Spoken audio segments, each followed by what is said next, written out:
Once there was a poor fisherman. He never caught many fish, and so he had no money.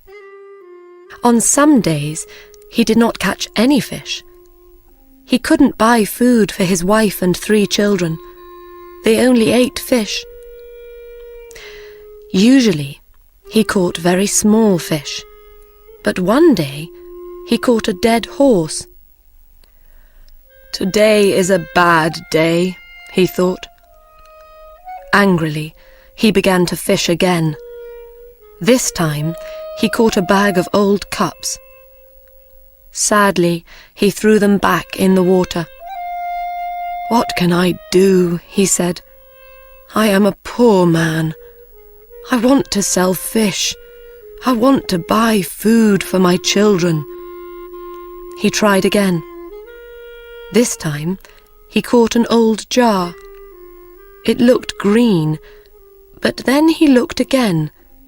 It was dirty, so he washed it, and it was gold. There were some words on the top of the jar, but he couldn't read. The fisherman jumped up happily. "I can sell this now," he said. "Today is a good day." He looked at the jar carefully. "Perhaps there is something inside," he thought. "I'll open it." So he opened the jar and looked inside. Suddenly white smoke came out of the jar, and a great giant appeared. The fisherman was very afraid. The giant spoke.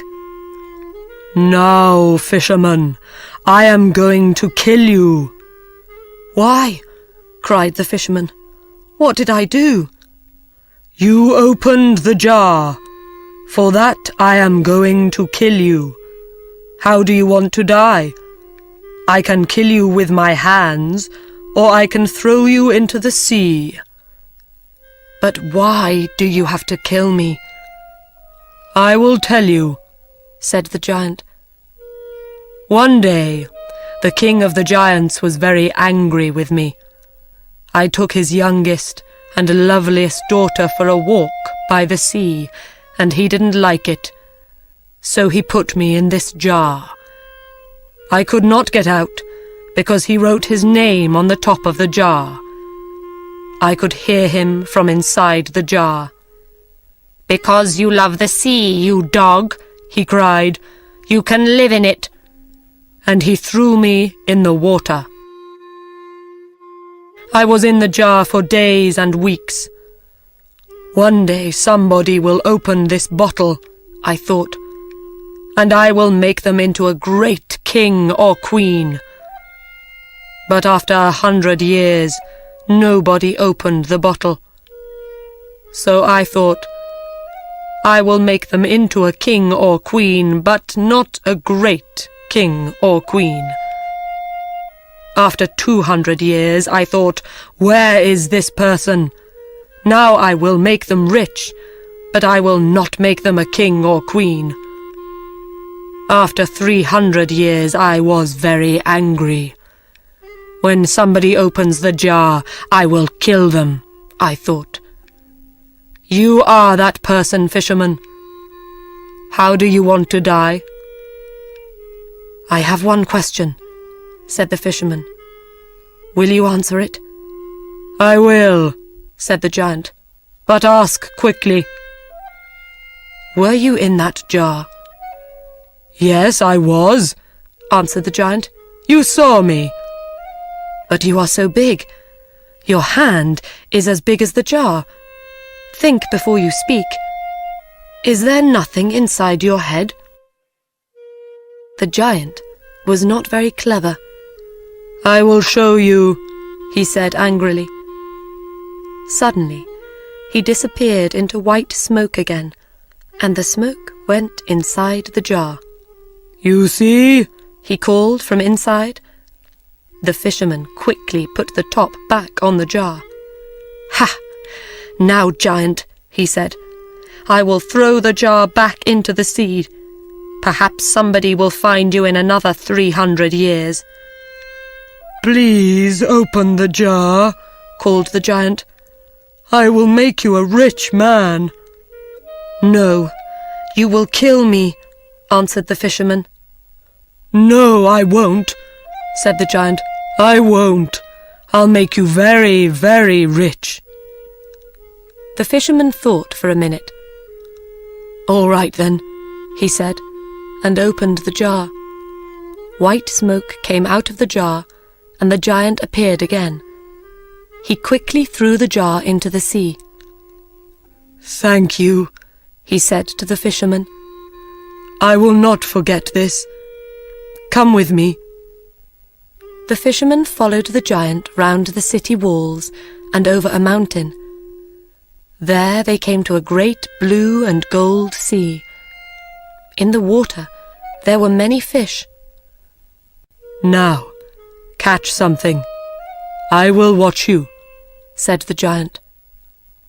In no time, the fisherman caught 3 fish. 3 beautiful red, white, and gold fish. "Take these fish to your king," said the giant. "He will give you a lot of money for them." The giant disappeared, and blue and gold smoke went into the ground.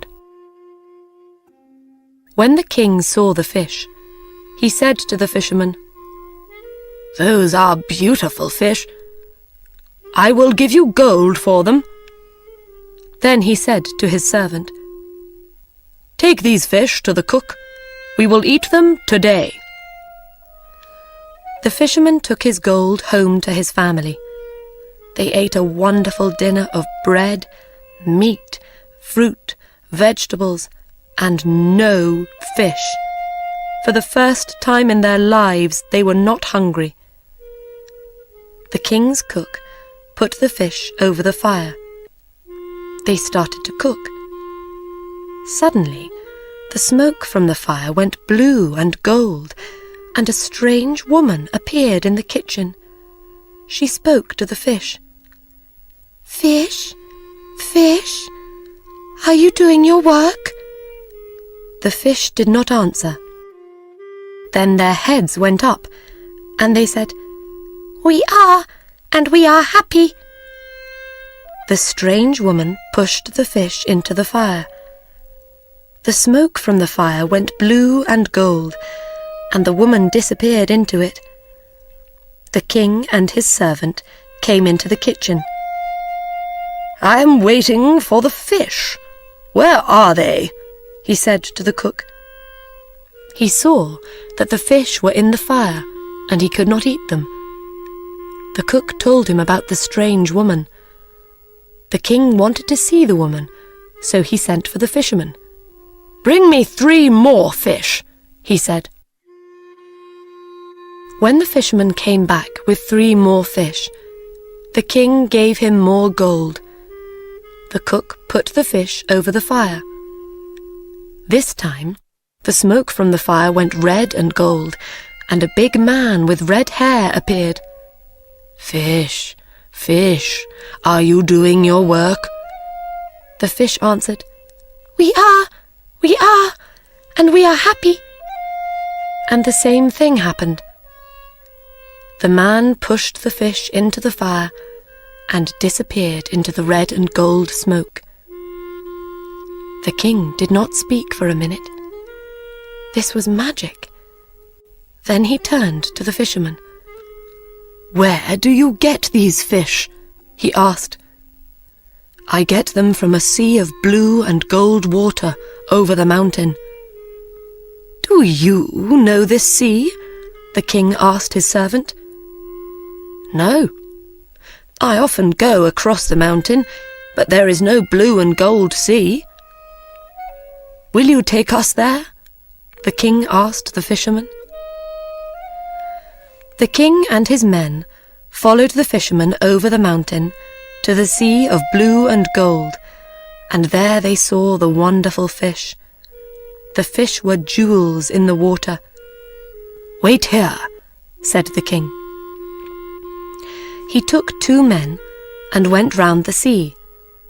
There they came to a great house of red stone. All round the house were gardens of wonderful flowers. There was no answer at the door, but it was open, so the king went in. He saw many beautiful rooms, but no people. He came into a very large room with high windows. Somebody spoke. "When will I die? I don't want to live." The king saw a young man at the other end of the room. He was on the floor with a coat over his feet. "I know you are a king," said the young man, "but I cannot stand up." The king took away the coat and saw that his feet were fine white stone.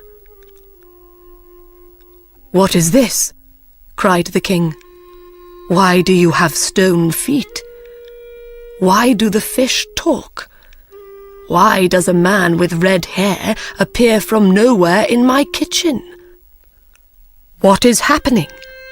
Tell me." "I will tell you," said the young man. "Please sit down and listen. There was once a great city in this place. My father was king of that city, and I was a prince. Then my father died, and I was the king. I married a beautiful woman. She was my queen, but she did not love me. She loved a servant. When I learned about him, I wanted to kill that servant. We had a fight. I hurt him, but I didn't kill him. He could not use his legs. My wife was very angry. She can do magic, and she changed my feet to white stone. Then I could not use my legs. That was not the end of it. 3 mountains and a blue and gold sea appeared in place of the city. She changed the men and women of the city into fish. There is a little house of white stone in the garden of this house. The servant lives there. He cannot walk. My wife visits him every day." The king went into the garden and thought for some time. Then he went to the house of white stone. He found the servant inside and killed him. He put the servant under the bed and then climbed onto it. He pulled the servant's jacket over his face. Some time later, the queen came in. "Are you happy, my dearest servant?" she asked. "No," said the king. "I cannot sleep. Somebody is crying. The young king is crying because of his stone feet." The queen went to the young king and threw some magic water over his feet. He stood up and walked. Then she came back to the house of white stone. "And I cannot sleep," the king said, "because the men and women of the city cry at night. They do not want to be fish." So the queen went to the blue and gold sea. She said some magic words. A great city appeared all round her. Men and women ran happily through the streets and in and out of the houses. Then the queen came back to the house of white stone. "Are you happy now, my dear servant?" she asked. "Yes, my love," he said. "Come near me." She came near him. "Come nearer. I want to put my arms round you." She came nearer his bed. He put his arms round her. In one hand he had a knife, and he killed her. He went back to the young king. "Your queen is dead. The city and its people are living." The older king and the young king were friends after that.